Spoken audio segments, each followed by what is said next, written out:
Ассалаумағалейкум, құрметті көрермендер. Бүгінгі видеоның соңына міндетті түрде көріңіздер. Бүгінгі видеода мен сіздерге Аос агрофермасына шолуды көрсететін боламын. Уақыт деген өте зымырап өтіп жатыр. Сіздермен Ернар Маратбек Оспабек.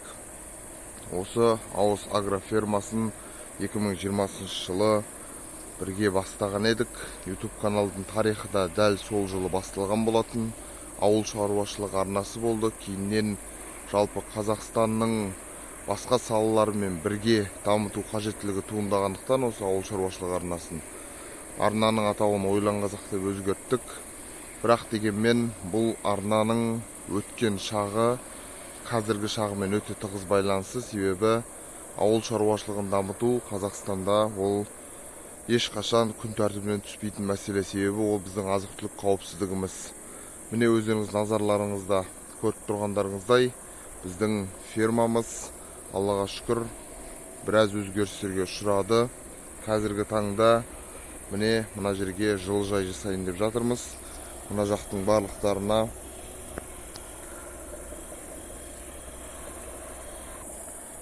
жылыжай түсіп жатыр. Осы жылыжайды істейміз Алла бұйыртса.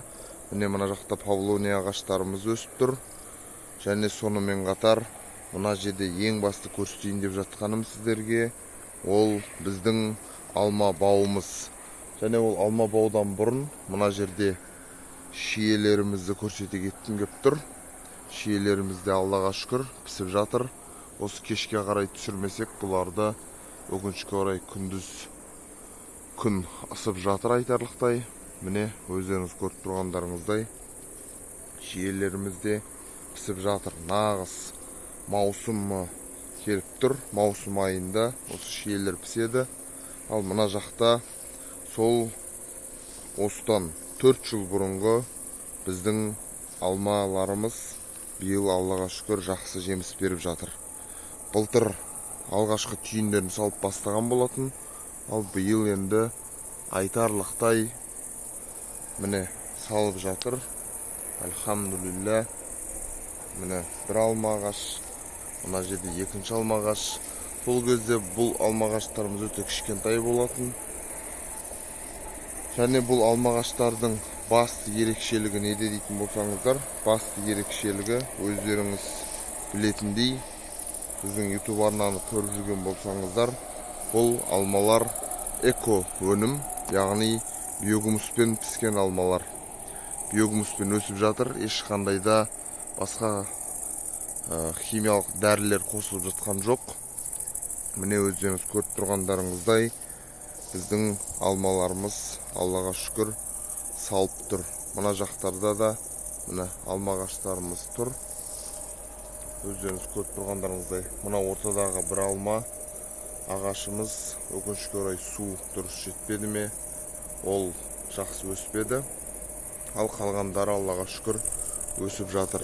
Мына белгілері осылар жаздықтар жемістерін беруде. Ал ар жақта жемісі жоқтар, олар күздік сорттар.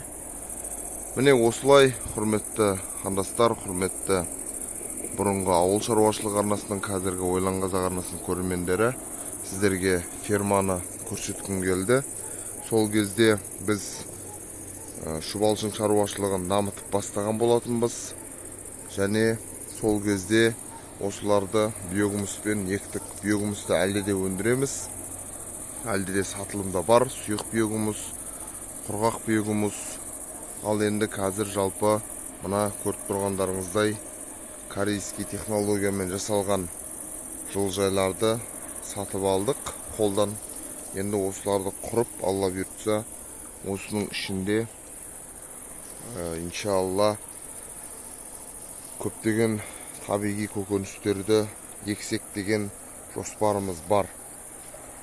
Сонымен біздің осы ауламыздағы 3 соттық жерімізді толықтай игереміз. Мына жақ бау, мына жақ теплица болса, ана жақта өздеріңіз білетіндей павлония ағаштары, және мына жақта біздің шие ағаштарымыз.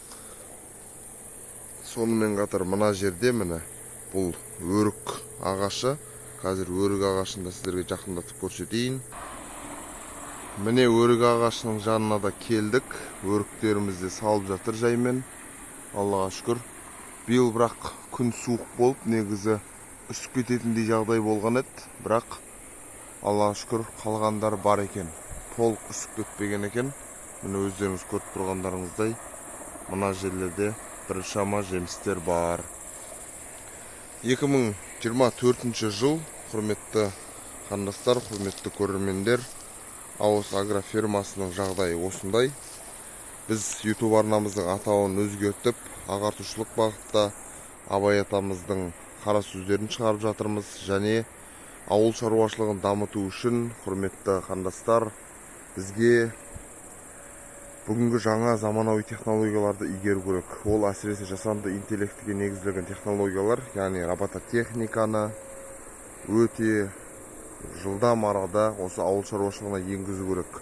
Сонымен қатар мына заманауи баламалы энергия көздері жаһандық жылыну күшейген сайын оның да рөлі артып жатыр. Сол жаһандық жылынуға қарсы күн энергиясын пайдалану керек. Осы жылжайды алап етсе салып болсақ, осы жылжайға күн энергиясын пайдаланамыз деген ниетіміз бар.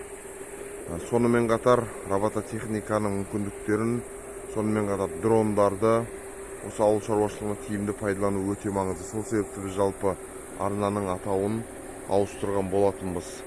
Ауыл шаруашылығы арнасының былайша айтқанда фотосы, баннері бізде әлде де тұр арнамызда, ал жалпы атауы ойлан қазақ болып өзгерді.